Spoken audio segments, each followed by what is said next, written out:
All right, we're going to show you how to set up Emerson's new Ethernet IP remote I/O drop. What we see here is the web interface into the unit. On the left-hand side, just below the 0, you'll see the network interface unit. Just to the right of that, you'll see one digital in and one digital output module under the 1 and 2 respectively.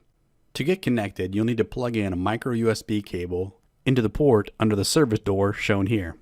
You can verify your USB connection by going to your device manager under network adapters and look for the remote compatible device shown here. If you don't see it here, you may need to install the USB driver separately. Now that we're connected, we'll click on the network interface unit and begin the setup. At first you see diagnostics. This will help us determine if we are connected to the PLC and communicating properly. The first thing we want to change is the login information. You'll see the change login button here. Click that. The first time you power up the unit, the current login will be grayed out, so you'll move on to the new login section. Enter a username and password for the unit. You could also click the No Login Data button at the bottom if you don't want to use login credentials. The next thing we're going to do is click the Parameter button.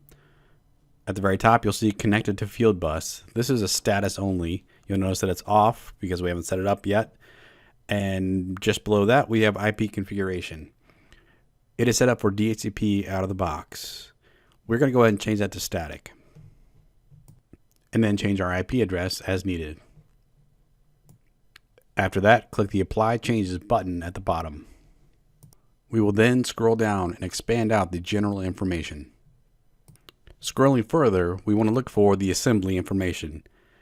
As you see here, we have an input assembly of 4 bytes and an output assembly of 4 bytes. We'll use that later to enter into the PLC. Next, we'll move over to our Allen Bradley programming software, scroll down to the bottom of the controller organizer, and add a new Ethernet device. Assuming the provided EDS file has been installed, you can go to the search field and type in EIP, and you'll find the device there. Select the device and click Create. Type in a name and the IP address in the field shown.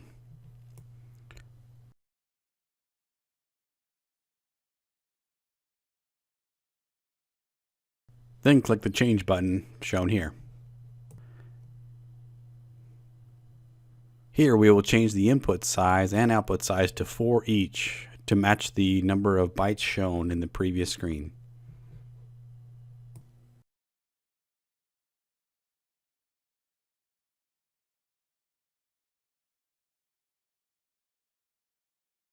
And click OK.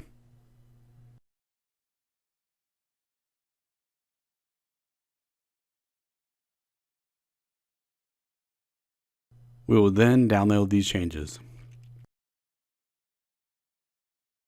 We can click on the Connection tab and look for any faults that may have occurred.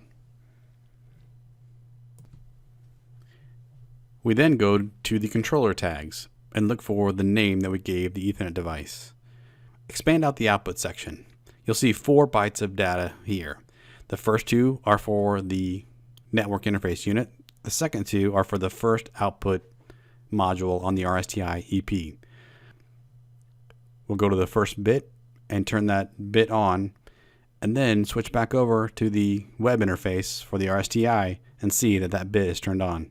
That output is now high. The same process can be done to check out your input modules as well. That concludes the setup instructions for Emerson's new Ethernet IP remote I/O drop. Thanks.